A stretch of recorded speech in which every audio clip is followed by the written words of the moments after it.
Hello नमस्कार, जय हिंद दोस्तों। मैं हूं दुर्गेश सिंह और आपका स्वागत करता हूं पुनः ईवीएल केमिस्ट्री क्लासेस की ऑनलाइन प्लेटफॉर्म पर संभव बैच में। दोस्तों हम लोग पढ़ रहे हैं सॉलिड स्टेट में अभी तक कई टॉपिक कवर कर लिए हैं। अगर आप लोग पिछले वीडियो देख के नहीं आए हैं तो कृपया जाएं, पिछले वीडियो देख के आए। फिर हम लोग आज पढ़ेंगे packing fraction and packing efficiency और देखेंगे क्या पैकिंग फ्रैक्शन और पैकिंग एफिशिएंसी सेम होती है या डिफरेंट होती है। अगर डिफरेंट होती है तो उसमें क्या डिफरेंस है, चलिए आइए देखेंगे। लेकिन उसको बताने से पहले मैं आपको बताना चाहता हूँ 2D स्पेस और 3D स्पेस के बारे में। क्या 2D स्पेस और 3D स्पेस सेम होता है या डिफरेंट होता है? अगर डिफरेंट होता है तो क्या डिफरेंस है उसको भी देखते हैं। चलिए देखिए, आप लोगों से कोई मान लीजिए आप घर बनवा रहे हैं। अगर घर बनवा रहे हैं तो कोई आपसे पूछता है कितना बड़ा घर है, आप बताते हैं कि मेरा घर 3000 स्क्वायर फीट में बन रहा है, या 4000 स्क्वायर फीट की जमीन है उसमें बन रहा है, या 2000 स्क्वायर फीट की जमीन है उसमें बन रहा है, जो भी। और अगर स्क्वायर फीट नहीं समझता है तो बोल देते हैं इतने बाई इतने का है, 20 बाई 40 का है, 30 बाई 50 का है, 30 बाई 70 का है। इस तरीके से बोलते हैं ना। मतलब आप उस जमीन का माप बताने के लिए, जमीन का स्पेस बताने के लिए आप क्या करते हैं, दो डायमेंशन का यूज करते हैं कि नहीं। चलो घर बन गया आपका, घर सिटी में है, पानी की सुविधा लगातार नहीं है, सुबह शाम की है, तो आपको टंकी की आवश्यकता पड़ेगी। तो टंकी ऊपर बनाओगे आप। तो टंकी बनाने के लिए आपको बताना पड़ेगा मिस्त्री को, या आपको आपसे कोई पूछ रहा है कितनी बड़ी टंकी है, क्या इतनी बड़ी टंकी बताएंगे आप? क्या ये बताएंगे 10 बाई 15 की है? नहीं, आपको बताना पड़ेगा उसकी लेंथ, उसकी ब्रेथ, उसकी हाइट, तीन तीन चीजें।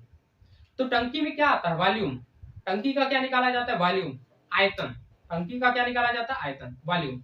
तो आप जिस जमीन पर आप अपना मकान बनवाए उस जमीन का निकाला जाता है एरिया, और जिस टंकी में आप पानी भरने जा रहे हैं वो टंकी आपकी, उस टंकी का निकाला जाता है वॉल्यूम।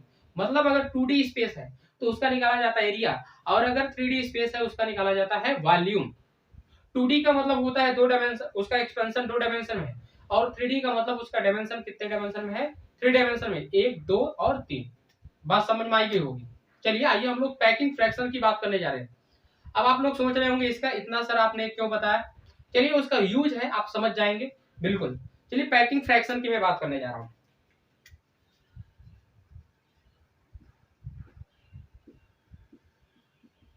पैकिंग फ्रैक्शन,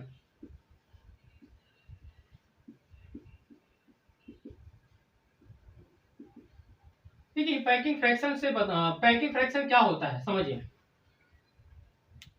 आपको एक डिब्बा दिया गया है लड्डू का, उसमें लड्डू को पैक करना है, एक ही लेयर आ सकती है, समझ रहे हैं ना। अब क्या करिए, उस लड्डू को, अगर मान लीजिए जो डिब्बा है उस डिब्बे में लड्डू पैक करना है, लेकिन अगर लड्डू को चूर करके भरा जाए तो 100 लड्डू आ रहे हैं। लेकिन अगर लड्डू को चूर करके नहीं, लड्डू बना बना के रखा जाए तो 80 लड्डू आ रहे हैं। तो टोटल कितना लड्डू आने का स्पेस है उसमें बताएं, 100। लेकिन कितने स्पेस में मतलब कितने लड्डू उसमें ऑक्यूपाई किए, या कितना स्पेस ऑक्यूपाई, या कितने लड्डू उसमें आ पाए, 80। तो टोटल स्पेस कितना था, 100। कितने ऑक्यूपाई हुआ, 80 लड्डू का। तो 80/100 को ही क्या बोलेंगे, पैकिंग फ्रैक्शन बोलेंगे। मतलब टोटल स्पेस का कितना स्पेस ऑक्यूपाई हुआ, वही क्या हो जाता है आपका, वही क्या हो जाता है आपका, पैकिंग फ्रैक्शन हो जाता है। बात समझ रहे हैं कि नहीं। चलिए आइए देखते हैं, डिफिनेशन समझा देते हैं, एक बार डिफिनेशन लिख देते हैं, फिर उसके बाद देखते हैं। ठीक, आप लोग हेडिंग डाल के लिखिएगा पैकिंग फ्रैक्शन इक्वल टू क्या होता है। पहले डिफिनेशन लिख देते हैं हम लोग, the total, the fraction of,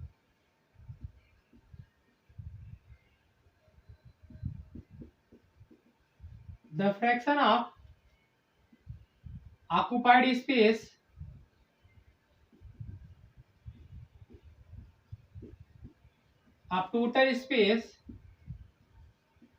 of total space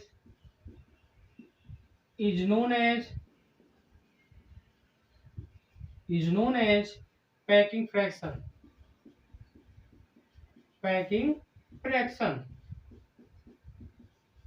देखिए फार्मूला अगर निकालना चाहें पैकिंग फ्रैक्शन को हम लोग पीएफ लिख देते हैं, पीएफ। तो packing fraction equal to formula आपको क्या मिलेगा, देखिएगा, ऑक्यूपाइड स्पेस आप ऊपर लिखिए, ऑक्यूपाइड स्पेस आप क्या लिखिए, ऊपर लिखिए, और नीचे क्या लिख दीजिएगा, टोटल स्पेस। ओके। अब देखिए अगर मैं लड्डू की बात किया, लड्डू का जो पैकेट था उसमें 100 लड्डू आने का स्पेस था, लेकिन आपने जब लड्डू बना कर रखा तो उसमें 80 लड्डू आ पाए। तो 80/100 क्या कहलाएगा? Packing fraction. 80/100 क्या कहलाएगा? Packing fraction. ये क्या कहलाएगा? Packing fraction.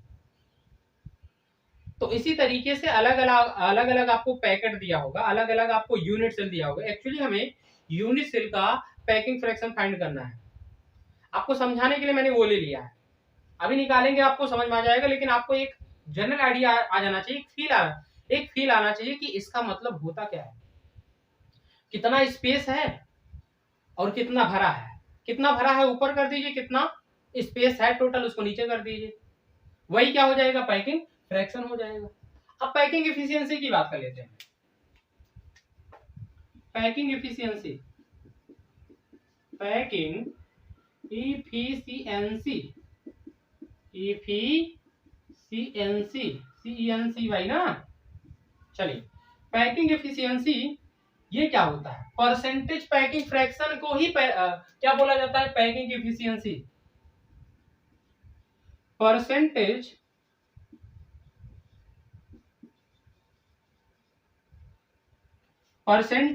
Packing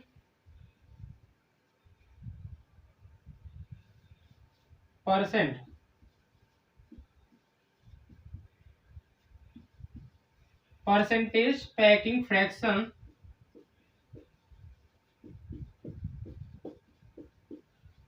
is known as packing efficiency. Packing efficiency okay, मतलब क्या होगा? पैकिंग एफिशिएंसी इक्वल टू, बोलिए, पैकिंग एफिशिएंसी इक्वल टू होगा आपका पैकिंग फ्रैक्शन इनटू में 100। पैकिंग फ्रैक्शन इनटू में 100। ओके, अब बताइए क्या है? Occupied space upon total space multiplied by 100। क्या मिलेगा आपको? Packing efficiency. क्या मिलेगा आपको? Packing efficiency. अब ये जो आपका पैकिंग एफिशिएंसी या पैकिंग फ्रैक्शन आया है वो कोई पर्टिकुलर 2D या 3D के लिए नहीं है। अभी मैंने एक जनरल फार्मूला बताया है, अब मैं अलग अलग करता हूं। देखिए मैं 2D के लिए पहले एक बताऊं, या 2D और 3D के लिए सेम बात करते हैं। अगर मैं 2D की बात करता हूं, अगर मैं बात करता हूं 2D की, 2D के लिए जो डिफाइन है वो एरिया डिफाइन अभी मैं आपको बता दिया। तो बताएं, ऑक्यूपाइड स्पेस के स्थान पर आप एरिया लिख दीजिए और टोटल स्पेस के स्थान पर टोटल एरिया लिख दीजिए। तो पैकिंग फ्रैक्शन 2D के लिए क्या हो जाएगा? बताएं जल्दी से। पैकिंग फ्रैक्शन अगर 2D के लिए बात करें तो क्या होगा? क्या होगा? Occupied area by total area. ये है 2D के लिए। अगर मैं 3D के लिए बात करूं तो, अब packing fraction equal to formula आपको मिलने वाला जो है वो ऑक्यूपाइड वॉल्यूम हो जाएगा। Occupied volume upon total volume. Okay, अगर मैं बात करता हूं पैकिंग एफिशिएंसी, ये पैकिंग फ्रैक्शन हुआ। अगर मैं पैकिंग एफिशिएंसी की बात करूं तो पैकिंग एफिशिएंसी 2D के लिए क्या होगा? ऑक्यूपाइड वॉल्यूम हो जाएगा यहाँ पर अच्छा 2D के लिए है ना, ऑक्यूपाइड स्पेस के स्थान पर area upon total area multiplied by 100। ये किसके लिए है? 2D के लिए है। ये आपका है 2D के लिए। अगर आपको 3D के लिए कहें तो क्या करेंगे बताएं जल्दी से। Packing fraction for 3D equal to occupied area नहीं होगा बल्कि वॉल्यूम होगा। क्या होगा? वॉल्यूम होगा अपान क्या करेंगे बताएं? Total volume. Total volume into में 100, इनटू में क्या करोगे आप 100। आपको समझ में आया? ओके, समझ में आया। चलिए, ये आपका हुआ पैकिंग फ्रैक्शन और पैकिंग एफिशिएंसी का फार्मूला। देखिए, हम लोग 2D अरेंजमेंट पढ़ेंगे और 3D अरेंजमेंट भी पढ़ेंगे। 2D अरेंजमेंट की जब बात करेंगे, वहां जब पैकिंग फ्रैक्शन निकालेंगे तो आप ऊपर वाला फार्मूला लगाइएगा, और जब 3D अरेंजमेंट या 3D पैकिंग की बात करेंगे तो वहां पर आपको नीचे मतलब ये वॉल्यूम वाला फार्मूला लगाना है, ऊपर वाला नीचे वाला मतलब नहीं। आप जब 2D की बात करना तो ये वाला फार्मूला लगाना, और 3D की बात करना तो ये फार्मूला लगाना। चलिए, हम लोग पढ़ रहे SCC, simple cubic unit cell. SCC मतलब सिंपल क्यूबिक यूनिट सेल। अब हम लोग निकालेंगे सिंपल क्यूबिक यूनिट सेल के लिए क्या पैकिंग फ्रैक्शन होती है। चलिए, आइए निकालते हैं।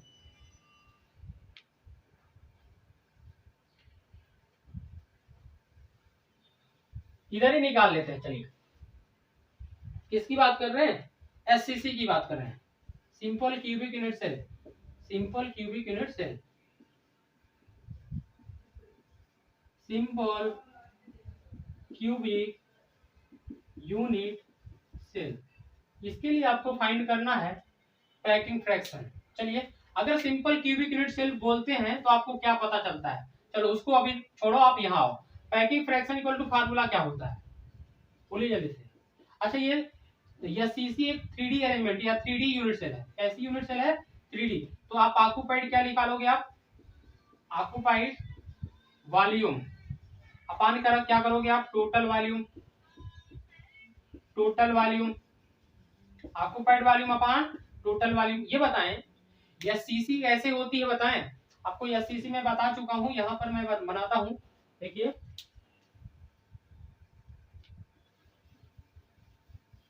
देखिए इस तरीके से होता है ना एससीसी। ये आपका क्यूब होता है, क्यूब के एवरी कॉर्नर पर एक एक एटम प्रेजेंट होता है, एक एक एटम प्रेजेंट होता है एससीसी यूनिट सेल में, है कि नहीं? तो यहां पर बताएं, इस क्यूब में अगर मैं बात करूं 8 एटम पार्टिसिपेट कर रहे हैं, लेकिन इसमें कितना 8 एटम का कंट्रीब्यूशन टोटल, मतलब टोटल अवकाश कितनी है? 1 एटम के बराबर। तो अगर मैं बात करूं इसमें इस क्यूब का कितना स्पेस ऑक्यूपाइड हुआ, कितना स्पेस ऑक्यूपाइड हुआ, तो एक जो है एटम के बराबर इस टोटल क्यूब का ऑक्यूपाइड स्पेस हुआ। ऐसे मान लीजिए यहाँ पर भी एटम रखे होते हैं, मतलब ये कॉर्नर पर रखे हैं, कॉर्नर के स्थान पर अगर आप फेस सेंटर पर भी रख देते तो एटम जो एक आ रहा है, एक नया आकर के आता 4 आता। 4 आता कि नहीं? क्यों? क्योंकि आपको पता है जो फेस सेंटर पर रखा होता है एटम जो फेस सेंटर पर रखा होता है एटम, उसका कंट्रीब्यूशन हाफ होता है, उसकी औकात सॉरी, उसका कंट्रीब्यूशन कितना होता है? हाफ, या उसकी औकात कितनी होती है? हाफ। तो यहाँ पर जो एटम उसकी औकात हाफ, तो यहाँ यहाँ यहाँ मतलब कुल मिलाकर 6 फेज होते हैं। 6 फेज की आप औकात निकालिए, टोटल कंट्रीब्यूशन निकालिए, तो कितना आएगा? 3 आएगा, और यहाँ से कितना आएगा? 1 आएगा, तो टोटल कितना आ जाएगा? 4 एटम। तब उस केस में इस जो ये जो क्यूब है, उस क्यूब में कितने एटम होते? 4। तो चारों एटम का क्या निकालना पड़ता? वॉल्यूम। एक एटम का वॉल्यूम निकालते, उसके बाद 4 का मल्टीप्लाई कर देते, तो चारों एटम का वॉल्यूम निकल आता है कि नहीं? ऐसे समझिए, जैसे आप लड्डू की पैकिंग कर रहे हैं, उसमें 1 लड्डू भरे, तो टोटल लड्डू कितना आया, या टोटल लड्डू कितना वॉल्यूम ऑक्यूपाई कर रहा है, कितना घेर रहा है, कैसे निकालोगे आप? एक लड्डू का वॉल्यूम निकाल लीजिए, उसके बाद 10 लड्डू हैं, 10 लड्डू से मल्टीप्लाई कर दीजिए। ऐसे यहाँ पर अगर एक एटम इसमें आ रहा है, एक एटम का वॉल्यूम निकाल लीजिए। अगर 10 एटम आ रहे हैं, 4 एटम आ रहा है, 5 एटम आ रहा है, कुछ भी आ रहा हो, वो एक एटम का वॉल्यूम निकालिए, उसके बाद इसमें जितने नंबर आप एटम आ रहे हैं उससे मल्टीप्लाई कर दीजिए। अच्छा, जितने नंबर आप एटम आते हैं किसी एक क्यूब में, जितने नंबर आप एटम किसी एक क्यूब में आते हैं उसको बोलते हैं जेड। उसको क्या बोलते हैं? जेड। तो जेड इंटू क्या लिख सकते हैं? एक एटम का वॉल्यूम लिख सकते हैं कि नहीं? जेड इंटू एक एटम का वॉल्यूम। जेड क्या है? कितने नंबर आप एटम इस क्यूब में आएंगे। तो आप देखिए फार्मूला यहाँ लिखेंगे क्या? Z into volume of 1 atom, volume of 1 atom अपान क्या करेंगे? अपान ये बताएं, ये क्यूब है ना, क्यूब का वॉल्यूम क्या होता है? ए क्यूब होता है। क्या होता है? ए क्यूब। मतलब यहाँ पर इसकी एज लेंथ को मैंने क्या मान लिया? ए। तो ए का क्यूब करोगे तो इस क्यूब का क्या हो जाएगा? वॉल्यूम आ जाएगा, क्योंकि टोटल वॉल्यूम तो यही है ना, चलिए अब यहाँ पर देखिए जेड इंटू वॉल्यूम हम लोग किसका ले रहे हैं, एटम। एटम को मैं स्फेरिकल मान रहा हूँ, अगर स्फेरिकल है तो इसकी रेडियस कुछ होगी आर। बताएं किसी स्फेयर का जो वॉल्यूम होता है उसका फार्मूला क्या होता है, 4/3 pi r cube, 4/3 pi r cube अपान में क्या हो जाएगा ए क्यूब। ये आएगा फार्मूला, ये आएगा general formula packing fraction equal to. But हमें एससीसी के लिए वर्क करना है, एससीसी के लिए वर्क करना है तो आपको एससीसी के लिए मैं जेड की वैल्यू बताया था और ए और आर में रिलेशन बताया था। पहले आइए उसको देखते हैं। जेड बताइए एससीसी के लिए कितना होता है, एक होता है। जेड कितना होता है, एक होता है। सिंपल देखिए, सिंपल की बात करें, सिंपल आप 1 मान लीजिए, जेड की वैल्यू होता है 1। एक्चुअली मैं याद करने की बता रहा हूँ, सिंपल आप 1 मान लो एससीसी के लिए जेड की वैल्यू। और देखिए ए और आर में रिलेशन क्या होता है, 2r इक्वल टू, मैंने ए बताया था, आप लोग याद करिए 2r equal to A R. देखो कैसे, यहाँ पर जो ये जो एटम है एक दूसरे को टच करते हैं इस एज लेंथ के लॉन्ग, तो आप इस एटम इस जो लैटिस साइड इसको मैं बड़ा बना देता हूँ, इतना बड़ा बड़ा। तो ये बताएं ए है और ये कितना आर है, ये भी कितना है आर है। तो ये टोटल ए और ये इतना आर इतना आर, ये आर और आर 2r हो जाएगा और ये किसके बराबर, ए के बराबर। ए बराबर क्या आ जाएगा 2r। तो अब क्या करना है देखिएगा, आपको कुछ भी नहीं करना है, सिंपल यहाँ पर वैल्यू पुट करना है। जेड की वैल्यू कितनी है एससीसी के लिए 1, कितनी है 1 इंटू क्या करेंगे, इधर मैं कर देता हूँ, इंटू क्या करेंगे 4/3। अच्छा पाई की वैल्यू कितनी है, पाई की वैल्यू बताएं कितनी है, 22/7 कर दीजिए, 22/7 इंटू में आर की वैल्यू देखिए, आर और ए ये दोनों कटने चाहिए। जब पैकिंग फ्रैक्शन आप निकाल रहे होंगे आर और ए की वैल्यू नहीं गिवन होगी, आपको रिलेशन पता होगा, या सीसी के लिए रिलेशन ये होता है, इसी तरीके से एफसीसी के लिए दूसरा और बीसीसी के लिए दूसरा। हर एक यूनिट सेल के लिए आर और ए में रिलेशन जो है अलग अलग होता है। जैसे एफसीसी के लिए मैंने बताया 2r इक्वल टू ए, इसी तरीके से एफसीसी के लिए और बीसीसी के लिए मैंने अलग बताऊंगा।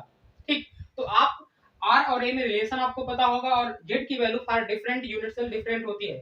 एससीसी के लिए 1 होती है, इसी तरीके से एफसीसी के लिए 4, बीसीसी के लिए 2 कैसे आती है मैं आपको आगे बताने वाला हूँ। लेकिन अभी जानिए यहाँ पर जेड की वैल्यू कितनी है, 1 है, आप रख दीजिए 4/3 पाई की वैल्यू 22/7 कर दीजिए। आर की वैल्यू आपको पता है 2r इक्वल टू ए, तो आप ए के प्लेस पर 2r कर दीजिए, आर के प्लेस पे a/2 कर दीजिए, वो आपकी चॉइस है। चलिए हम लोग ए के प्लेस पर 2r करेंगे। ठीक, चलिए यहाँ पर क्या है आर क्यूब है, आर क्यूब रख दीजिए, इंटू अपान क्या करेंगे, ए के स्थान पर आप क्या कर दीजिए 2r, क्या कर दीजिए 2r। तो ए के स्थान पर जब आप 2r करेंगे तो 2r का होल क्यूब करेंगे, तो आपको देखिए r और r का क्यूब हो गया, यहाँ पर भी r का क्यूब है, यहाँ पर भी r का क्यूब है, ये कट जाएगा। मैं एक बार नीचे लिख देता हूँ फिर आपको समझ में आएगा। देखिए 1 इंटू क्या होगा 4/3 इंटू 22 अपान क्या होगा 7 होगा, इंटू में क्या होगा, इंटू में होगा r क्यूब, अपान में क्या होगा 2 का आप 3 बार 2 का क्यूब करेंगे तो 8 आ जाएगा, इंटू में आपका r का क्यूब करेंगे तो r क्यूब हो जाएगा। अब ऊपर नीचे r क्यूब है तो कट जाएगा, ये आपका कैंसिल हो जाएगा, ये हो जाएगा कैंसिल। आपको फाइनली मिलने वाला क्या है, 1 इंटू 4/3 इंटू 22/7 अपान 8। आप फाइनली इसको सॉल्व करोगे, आपको मिलने वाला है जो वो होगा 52 या 0.524। ये क्या आया आपका पैकिंग फ्रैक्शन, ये क्या आया आपका पैकिंग फ्रैक्शन। तो packing fraction for SCC unit cell या सिंपल क्यूबिक यूनिट सेल वो कितना आएगा, आपको मिलेगा 0.524। अभी मैंने क्या किसकी बात किया, पैकिंग फ्रैक्शन की। अब मैं बात करूं अगर पैकिंग एफिशिएंसी की, सिंपल कुछ भी नहीं, आप क्या करिए पैकिंग फ्रैक्शन जो आया उसी में 100 का मल्टीप्लाई कर दीजिए। मैं किसकी बात कर रहा हूं, पैकिंग फ्रैक्शन की। चलिए पैकिंग फ्रैक्शन के बाद आप पैकिंग एफिशिएंसी, पैकिंग